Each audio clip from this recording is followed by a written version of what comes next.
tonight on the Barbara Walters Special. Do you have your mother's smile? It's a great smile. I think I do, yeah. I think hers is more beautiful. I realized that all the trouble in my life had its center in alcoholism, or something inside me, and I realized that there was something wrong deep inside me. There was something out of kilter, long before I started to drink. Do you know that you're beautiful? Sometimes. Yeah, sometimes on You a do? good day. Oh. On a good day.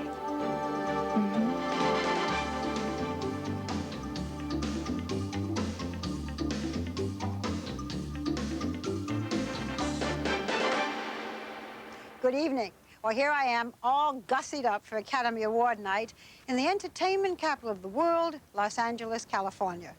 And tonight we bring you an Academy Award nominee and possibly the two biggest stars in movies today. Anthony Hopkins, the Oscar nominee for Best Actor in the most terrifying thriller of the year, The Silence of the Lambs.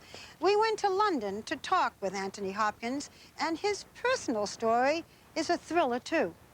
And what would you say to Tom Cruise and Michelle Pfeiffer? All the men on our staff were flipping over her, all the women were crazy about him, but most people don't know what either is really like. Well, tonight, Tom Cruise opens up, as I don't think he ever has before. And the dazzling Michelle Pfeiffer said to us, look, I'm tired of dodging interviews. Ask me anything. And I did.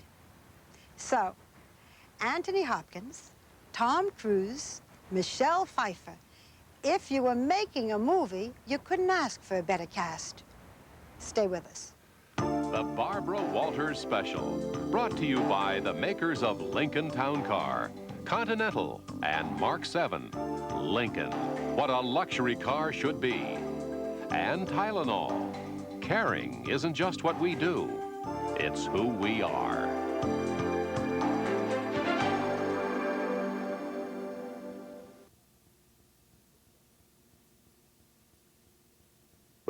And I walked in, and who should be sitting at the table but his first wife, Sybil, who I'm now very close friends with.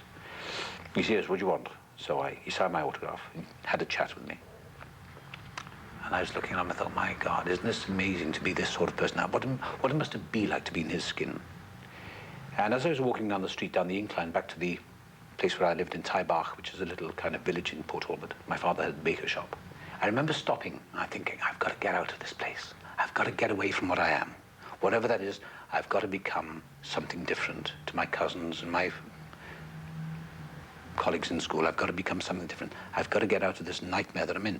I was talking to a drama critic here in London. Yeah. And asked about you.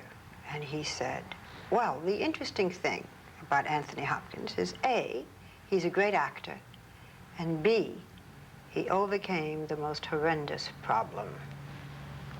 Oh, well, are you talking about drink? Yeah. The alcohol? Not just a little drink. Oh, yeah, I was floating down. Wild. Well, I look back on it, I was supposed to be, I always paint myself into a dramatic picture that I was pretty wild. Actually, what I was pretty boring. I mean, that's just a nuisance. But I was in serious trouble with the old alcohol, because I'm an alcoholic. Did you drink when you were working? Oh, yes. While you were acting, you were drunk? Mm-hmm. Yes, Learned your lines, could get up there and everything? Oh, yeah. But then as the years went by and, you know, it gathers momentum and it's progressive, I suppose. I don't know what the medical condition is. And I was in Los Angeles when I finally reached the end. I burnt out everything and I knew that I was going to lose everything I cherished. My career, my wife, my home, my life.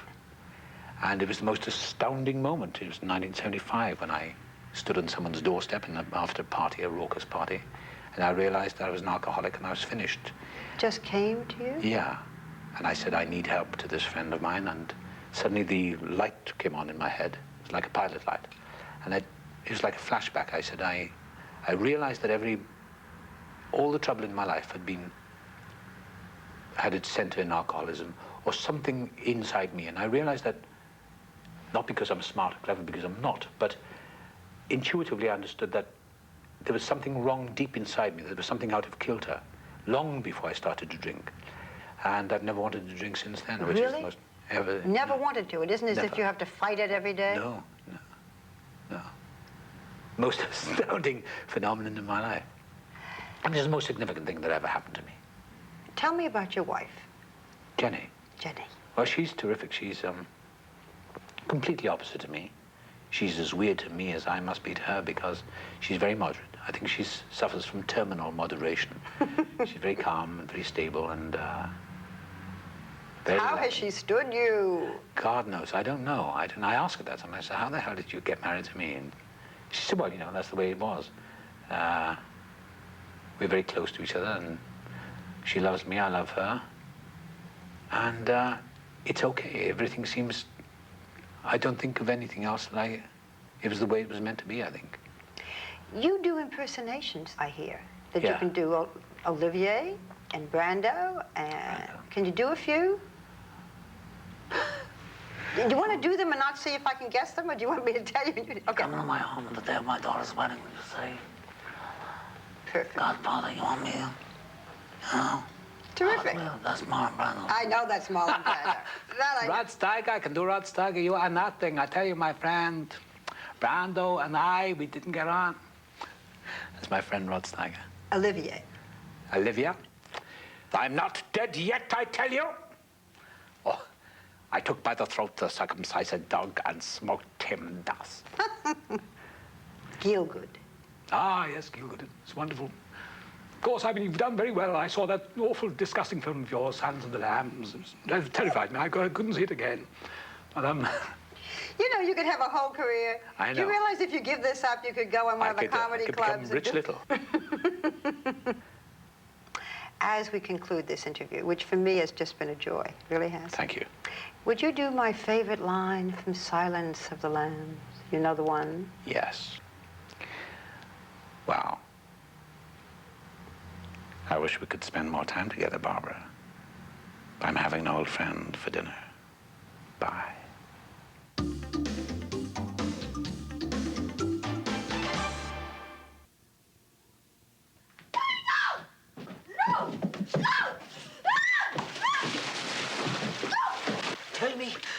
Tell me you like my hat. You're not wearing a hat. Say it. Say you like my hat. You're not wearing a hat! Say it. The film is called Far and Away. It's a widescreen epic that captures late 19th century Ireland, Boston, and Oklahoma. These days in Hollywood, an expensive period film in which the actors speak with Irish accents would be considered risky, but no one seems too worried. It stars Tom Cruise. He was born in Syracuse, New York, but he moved often and could call half a dozen cities home. When Tom was 12, his parents divorced, and his mother, Mary Lee, raised him and his 3 sisters with little money and no outside help. He was first bitten by the acting bug at New Jersey's Glen Ridge High School. He had one of the leads in Guys and Dolls. Shortly after graduation, he got a break. An actor originally cast for a pivotal supporting role in the movie Taps was fired at the last moment. Tom, who already had a bit part in the film, took his place. It's beautiful, man. Beautiful. As a result, he caught the critics' attention and his career caught fire. Just 2 years later, he was offered the role of a lifetime. Just take those old records off the shelf. Everybody remembers the underwear dance in the smash film Risky Business. But the truth is that the movie worked because Tom displayed the sort of sensitivity rarely present in an actor of his few years. Women were taken with him instantly. And the men were soon to follow. By the time he made Top Gun in 1986, he could call his own shots, and there was a waiting line to work with him. No one picks movies better than Tom Cruise. He has held his own alongside greats like Paul Newman in The Color of Money or Dustin Hoffman in Rain Man, and he takes chances that pay off. You want to burn the flag? Huh, Tommy? What is it? Want to bring down this country? Love it or leave it, Tommy. You know, you could just love it or leave it. He was nominated for an Oscar for Born on the 4th of July, and he seems to enjoy moving from artistic ventures like that to more mainstream films like Days of Thunder. It was on this film that he met Australian-born Nicole Kidman. they seem to enjoy working together. Their relationship in that upcoming film, far and away, is thoroughly charming. Shannon Christie. You never gave up. You knew what you wanted back in Ireland. And look at you. In one Here you scene, are. Tom is called upon to express his admiration for her. It appears to be no act. You're a corker, Shannon. What a corker you are. Nicole and Tom were married on Christmas Eve in 1990. And so far, the relationship seems to be strong enough to weather the stormy public waters of two high-profile careers. Tom has been down this road before. His previous marriage to actress Mimi Rogers ended in divorce after 3 years. I love stories like that. This year, Tom Cruise turns 30. The man everyone describes as intense and driven seems more comfortable in his superstar skin these days. Nicole Kidman may have something to do with that. You work with your wife in this film, Yes. Nicole Kidman. Yes. Now, tell me, does it make a love scene more exciting or less? I mean, you can do this at home at night. You don't have to do this on the... What, is the tension there? Well, with Nicole, it's always very exciting. Tell us about it. I mean, I don't know if it makes it, I mean, it's my wife, so, but it's also, the interesting thing about Nicole is that she can surprise me. We'd rehearse, and I've seen her develop this character and work on it, and then all of a sudden she just creates some new moment, and she becomes that character, and that's exciting to see. I think you're in love. Yeah, I am. We hear rumors that she's having a baby. Rumors? I know, rumors. No, she's not pregnant. And people come up to us and congratulate us, and unfortunately we have to say, look, I'm sorry, she's not pregnant. They get a little embarrassed. Would you like to have children? Yeah, I would like to have children. I mean, we're not really trying right now, but in the future I do see myself holding a little bambino. Little Kidman Cruise. Tell me about your childhood. Your mother sounds like a terrific Yeah, she woman, is. and you're crazy about your mother. Yeah, I love my mother. I love her. You can see my mother smile, and you're the only person in the world, Do you have your mother smile? It's a great smile. I think I do, yeah. I think hers is more beautiful. Now tell me about your father. When you were 12 years old, and in a family of mostly sisters, and close to your father, he and your mother got divorced. Yes. My father had not been working for a while. My mother was supporting the family, and I think, between the two of them, it was, there were some, there were conflicts on how we were to be raised. And so, my mother made the right decision. And, I mean, it's like an adventure story. We left in the middle of the night in Canada, when the separation papers were signed, and, my mother decided that we had to, she wanted to go back to Kentucky and be with the family, and so we left. And you didn't see him for years? Yes. Did you hear from him? Did he send, letters, Christmas presents, money to the kids, anything? No. No. No. And I didn't understand that. But it brought us together, there was a purpose that we had in trying to really survive and do something with our lives. I mean, she used to take me in front of the mirror, and say, look at yourself. I'd do something wrong, or I was always getting into trouble at times. And she'd look in the mirror, and she'd say, now, how do you feel about that guy?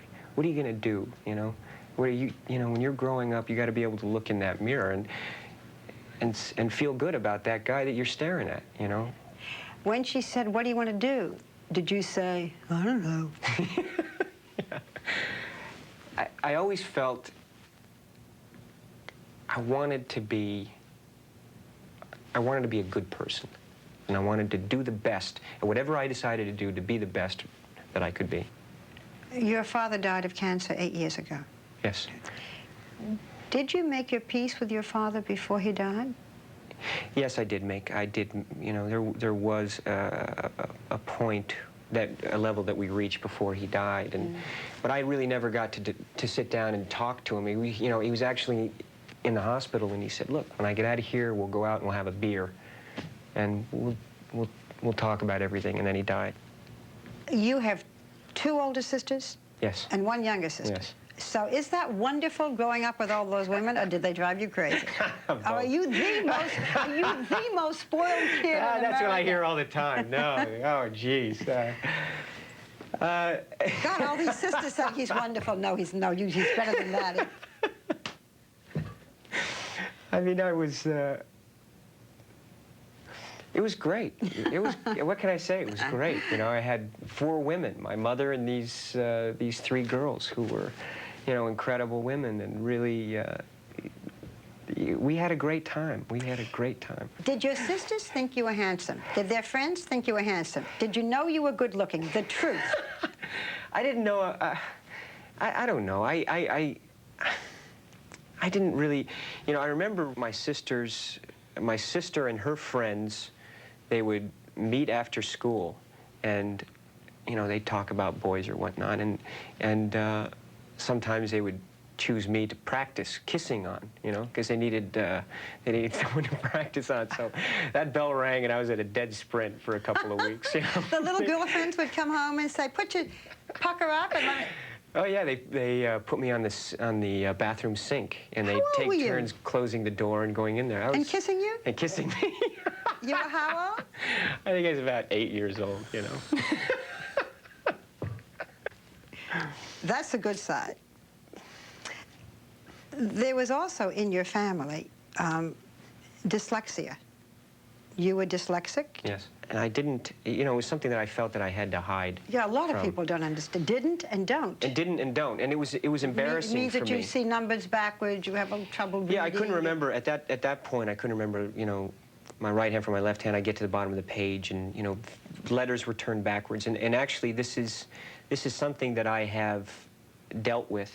And it was something that was very embarrassing and very traumatic at times, because it's bad enough going in as a new school. I did.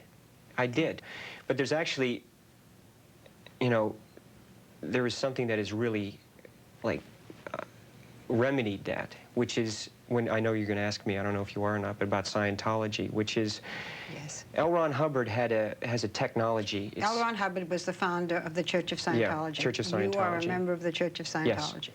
The thing is that he's got, there's a study technology that he developed that, and I took the course on it, and it really basically teaches someone how to study. And I took this course, and I apply that technology, you know, when I study and when I read and when I work on things, and it's actually, I realize that I'm not dyslexic. And it was actually, you know, it actually has changed my life in that regard, because I am now able to study and learn at such a rapid, high rate, and my comprehension is absolutely incredible. Tom, let me try to understand. The Church of Scientology, is this something that feeds you spiritually, or is it a technique that just helps your mind? Is it a religion? Yeah, I mean, by definition, it is a religion. And is it for you? Does it help you in a spiritual way? Yeah, but the thing is that it's not a matter of being fed something. And it is not someone telling you how to live your life. It is not someone feeding you what is real for them. It is what is real for you. It is a self-exploration. Does it bother you that it is considered so controversial, that it is considered a cult, that it has been investigated? I'm not telling you anything you don't know. No, it doesn't. For me, I don't care. It doesn't affect me at all. It doesn't matter to me. Whatever anybody thinks or what they don't know, I know what I know. Things are so good now, but not too long ago, there is something that must have been very painful, and that is the divorce from Mimi Rogers. You married when you were 24. Was it just too young? I don't know. I hate to say that, because there's a lot of young people that should be together, and I think anyone who's been through that, and you know, you marry, and then there's, you know, you realize you've got to confront, geez, maybe this isn't going to work, and that's always a very difficult thing for anyone to confront. I think anyone who's been through it on any level understands that, and so yeah, you know. But I really, you know, I wish her well. I wish her great success. Are you friends? And happiness. Well, we don't talk really. I mean, don't talk at all. I haven't spoken to her in a couple of years, but I do wish her well. I understand so much more about myself and so much more about a relationship.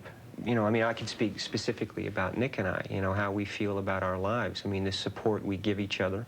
Not to compete, but to support? Oh, you know, totally to support. Yeah. When you did The Color of Money with Paul Newman, he gave you some advice. Yeah, give me a lot of advice. What did he say? Kid, he said? Yeah, he used to call me, still does, hey, kid, every time I talk to him. I said, I'm 29 years old, Paul, you know. He said, he said, do your work. I mean, he gave me a lot of great advice. I mean, that man he's just, he said, really don't believe what they write about you, you know, and don't take note of that. Don't let it upset you. You do what you do, and you live your life, and enjoy yourself. I didn't realize that you could actually work all day and then go home and have a dinner with your friends. And, you know, I used to go over to Newman's and we'd have dinner. It was a ball.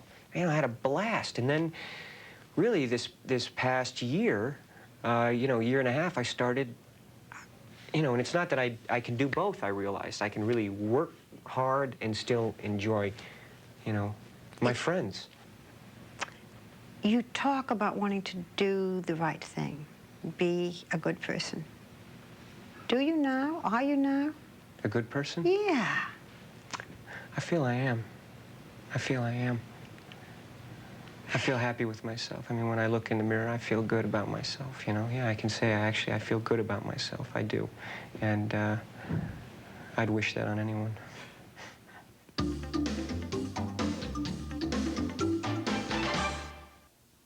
The Barbara Walters Special. Brought to you by new L'Oreal Permavive Technicare, Advanced Technology Perm Care, L'Oreal Plenitude Advanced Wrinkle Defense Cream, and L'Oreal Preference Hair Color. Our Academy Award Night Special is always my favorite. After all, where else could I get away with wearing a dress like this? So, thank you, Tom. Thank you, Michelle. Thank you, Tony. Thank you, everyone.